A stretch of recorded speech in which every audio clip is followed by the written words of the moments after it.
O ito na naman tayo guys. Ngayon po ay kararating ko lang po galing trabaho at medyo pagod po tayo. At kahit po pagod po tayo ay ating titiisin, ay ating gagawin na tayo po ay magluluto ngayon ng ating pinakapaboritong adobo dyan sa Pilipinas. Ayan, mga kong kaibigan po na si Yusuf. Meron po tayo ditong pinipare na ating mga sahog at yung manok po sa ating lulutuing adobo guys. Ayan po ang aking asawa na hindi po nawawala sa aking video. Halos po kada video ko, nandyan po yan. Yan na po. Prepare po natin ating sangkalan. At meron pa po tayong bawang.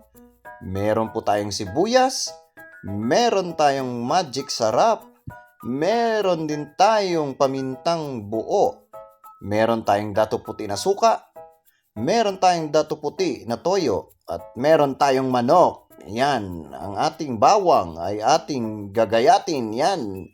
Binalatan ko.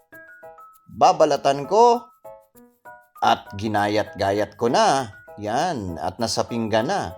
Meron tayong sibuyas na puti dahil wala po tayong pula. Yan, na-magic ko na rin po yan.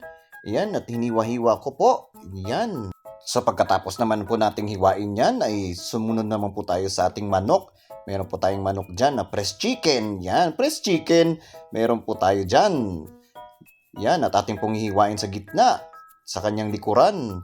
Ganyan lang po guys ang teknik ng paghihiwa para mabilis. Yan. Hiwain natin sa gitna. Para po pare-pareho po ang ating paghihiwa at paggayat. Yan. Medyo pasensya na po sa ating kutsilyo. Yung dulo po medyo medyo wala pong tulis yung dulo. Pero matulis naman po yung tiyan yan. Kasing tulis po ng uso ko. Yan, at nalagay na po natin yung asin. Ay ating pong gagawin dyan na hugasan po natin sa suka para po mawala ang kanyang lansa. Ang lansa, ganito lang po tayo dito sa abroad mga kahipon. Kahit po pagod po tayo ay obligado po tayong magluto sa ating kakainin.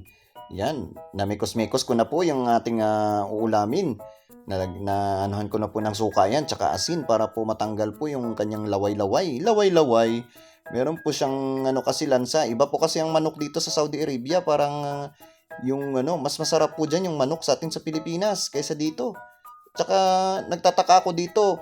Pag nilalagyan ko, minamarinate ko ng sobrang tagal, ganun din yung lasa. Ang hirap pong palasahin yung manok dito. Ayan guys, nalagyan po natin ng magic sarap na. Magic sarap? Meron pong magic sarap? Baka naman. Meron pa po tayong ilalagay na paminta po. Yan, ilalagay natin ang paminta. So, lagyan na rin natin ng ating magic na toyo. Yan, pinataka ng ating toyo. Yan, para po mas masarap. Hindi ko na po dinamihan yung toyo dyan. Baka sobra pong maalat. Parang pawis ko lang po. Maalat. Yan, imekos-mekos ko na po para po mahalo po na mabuti ang ating ginawang adobo. Yan. Ilonggo ka, doy. Ilonggo. Hello, Ilonggo. May kusmikos, doy. Yan. Pinantay-pantay po natin guys ang ating minikos-mikos at minarinate na pang-adobo na manok. Yan, hintay lang po tayo ng saglit na sandali. Saglit na sandali. Yan, ating hintayin po na mga 1,000,000 taon bago po siya. At tapos nilagnagan po natin siya ng garlic powder para po mas mawala po ang kanyang lansa. Yan. Yan lang po ang magluto ng adobo na magic, minikos-mikos. Yan, ilalagay na po natin ang ating kaldero para po umpisa natin ng lutuin. Medium lang po yung apoy ko muna dyan. Medium. Ganto kasi kami dito sa aming kusina. Medyo magulo ang aming lutuan kasi pauna-unahan kami dito sa pagluluto. Kasi kapag nauna ka, syempre, pag may kasunod, hihintay mo na siya bago makasingit. Yan, nilagyan na natin ng mantika at ating hintayin na uminit ito at ating igigisa na natin ang ating bawang at ating gagawin sa ating bawang ay gagawin lang natin na ma-brown siya, hindi masyadong sunog at saka wag sunugin, pag sinunog mo talaga yan, magkukulay itim talaga yan. Yan, minikos-mikos na nga ng aking panghalo or ang ating sandok. Yan, minikos-mikos na natin para maging brownie ang ating bawang. Brownie? Nasaan ka na brownie? Yan, ma-brown. Ilalagay naman natin ang ating sibuyas. Guys, pag nagluluto ba kayo ng adobo, naghalo ba kayo ng luya? Kasi po, meron po ako nakita dati na nagluluto, inaluan po ng luya. Pwede po ba yun? Pwede po ba yun sa pagluluto ng adobo? Kasi para sa akin, pag may luya, baka magkaroon po ng anghang.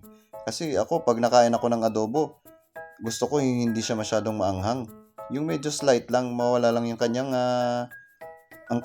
lansa. Lansa. So yan na nga, lalagay na natin ang ating manok. Maya-maya. Yan, napakasarap po at napakapula po ng ating soy sauce. Pula? Hindi ba pwedeng brown? Brown! Yan, at ating pong imekos-mekos ng ating sandok, ang ating adobong manok na niluluto. At pagkatapos ating sandukin yan, ay atin pong tatakpan yan maya-maya at hintayin lang po nating maluto para po ay tayo mabilis na makakain na. So atin na pong i-check ulit pagkatapos nating takpan, ating i-check ulit kung luto na at ating hinaan ang ating apoy. Yan. I-check natin ulit. Yun, medyo lumambot-lambot na ang ating karne. Pero guys, sa akin, gusto ko pag nagluluto ako ng adobo, medyo ganito po ang kulay. Hindi po siya masyadong maitim. Medyo pusya lang siya, pusya. Mga kahipon, nakalimutan ko po pala ang laurel dyan ilagay. Buti na lang ang kasama ko, mayroong laurel. At yun, binilisan ko na humingi sa kanya kasi laurel ang kulang dyan sa aking sahog, sa ating adobo. Hindi pa naman kompletong adobo kapag walang laurel. Walang laurel. At ayun na nga, buti na lang may laurel ang ating kasama. At ayun, natin nalagyan ng laurel ang ating adobo. Nako. Kung hindi ko talaga to naalala, nako, wala po talagang laurel ang ating adobo. At tsaka baka magtaka kayo kasi walang laurel ang ating nilulutong adobo. At ano nga, nagkulitan na po ang aking mga kasama. Isang Nepali po at isang Nigerian. Yun, nagkulitan po sila habang ako'y nagluluto dito sa ating kusina. Yan, at aking chinek po ang ating adobo kung luto na po ba siya or hindi. Yan, at medyo malambot na po siya. At another po na pakukuluan ko. Haluin ko po muna para po mag-mixture ang lasa. Ang lasa, ayun na nga, naluto na ang ating adobo. At ako'y natatakam na. Tayo maghahain na at pasayaw-sayaw pa ako dyan. Yun, at ating po ilalagay sa ating lamesa at tayo'y kakain na maya-maya. Meron po tayong bagong saing na kanin, yan, at medyo mainit-init pa. At saka nakapat holder ako. Medyo mainit po kasi talaga kasi po bagong galing sa apoy. At tara mga kahipon at tayo kakain na. Tara, tayo magmekos-mekos na sa ating lamesa. At sa mga hindi pa po nakapalo dyan sa aking Facebook or YouTube, ay pakipalo na lang po ang aking account. At para po mas marami po tayong makakasama sa ating video na ito. At tayo kakain na po. Tara, kain na. At kumuha na rin po kayo ng pinggan ninyo. At tayo sumabay na sa ating pagkain dito. At hanggang dito na lang po ang aking video. At bye-bye!